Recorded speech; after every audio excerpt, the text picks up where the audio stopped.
Selamat pagi Bapak dan Saudara-saudari yang dikasihi Tuhan Yesus Kristus. Selamat bertemu kembali di dalam Renungan Harian HKBP Roso Sutoyo, Selasa 17 Januari 2022. Sebelum mendengarkan firman Tuhan, marilah kita berdoa.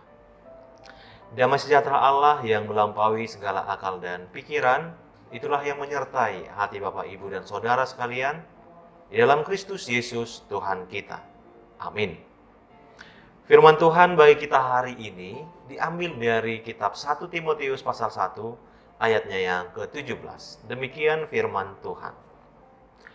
Hormat dan kemuliaan sampai selama-lamanya bagi Raja segala zaman, Allah yang kekal, yang tampak, yang esa. Amin. Hamuliaun dohot hasangapon sisa leleng-leleng nama di Raja nasumar mulai. Ima debata nama notong. Naso dapot idaun, nama mujungi, amin. Ibu bapak dan saudara yang dikasihi Tuhan Yesus Kristus, ada ungkapan dalam bahasa Latin, Soli Deo Gloria, yang berarti kemuliaan hanya bagi Allah. Inti dari semboyan ini adalah agar umat Kristen menyadari bahwa hanya Allah saja yang mempunyai kemuliaan. Atau dengan kata lain, kemuliaan hanyalah semata-mata bagi Allah dan milik Allah. Tidak ada kemuliaan original yang lain di luar kemuliaan yang dimiliki oleh Allah sendiri. Hal itu juga lah yang ditunjukkan Paulus di dalam nas kita hari ini. Paulus terus mengedepankan Yesus Kristus, Tuhan dan Juru Selamatnya. Pengakuan atas masa lalu yang kelam tidak diikuti dengan membanggakan diri atas perubahan yang telah terjadi. Paulus mengakui bahwa Kristus Yesuslah yang menguatkannya, yang menganggapnya setia, serta memberikannya kepercayaan untuk terlibat dalam kegiatan pelayanan.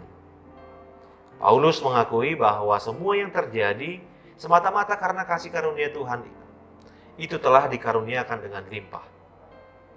Paulus mengakui bahwa Yesus telah mengasihani dirinya sebagai orang yang paling berdosa dan telah menunjukkan kesabarannya.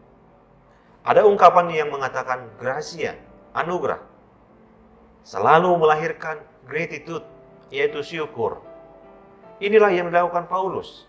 Setiap kali Paulus mengenang kembali jalan hidupnya, maka selalu akan timbul dalam hatinya rasa syukur, suatu doksiologi, puji-pujian kepada Allah.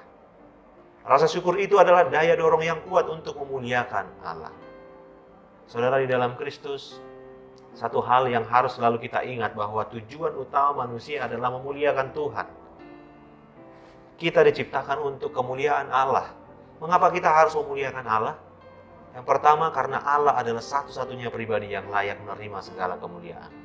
Yang kedua, Allah layak dimuliakan karena hikmat kebijaksanaannya yang luar biasa. Yang ketiga, Allah layak dimuliakan karena rencana agung keselamatan yang telah dibuatnya sejak dari kekekalan. Keempat, kita harus memuliakan Allah karena untuk itulah kita diciptakan. Dan yang terakhir, karena Allah pemilik seluruh hidup kita. 1 Korintus 10 ayat 13 berkata, jika engkau makan atau jika engkau minum atau jika engkau melakukan sesuatu yang lain, lakukanlah semuanya untuk kemuliaan Allah. Artinya, sebagai umat Allah, kita harus senantiasa hidup seturut kehendaknya dan bagi kemuliaannya. Segala sesuatu yang kita lakukan, baik hal besar maupun kecil, haruslah kita lakukan demi kemuliaan Allah. Hal yang sama juga harus berlaku saat kita mengerjakan tugas pelayanan kita. Kemuliaan Allah harus senantiasa menjadi tujuan utama pelayanan kita. Akhirnya, marilah kita hidup untuk dalam ketundukan penuh kepada Allah.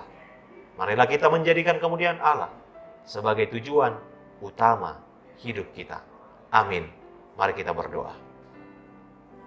Ya Tuhan Allah, tuntun dan kuatkanlah kami untuk memakai hidup kami untuk kemuliaan nama-Mu saja.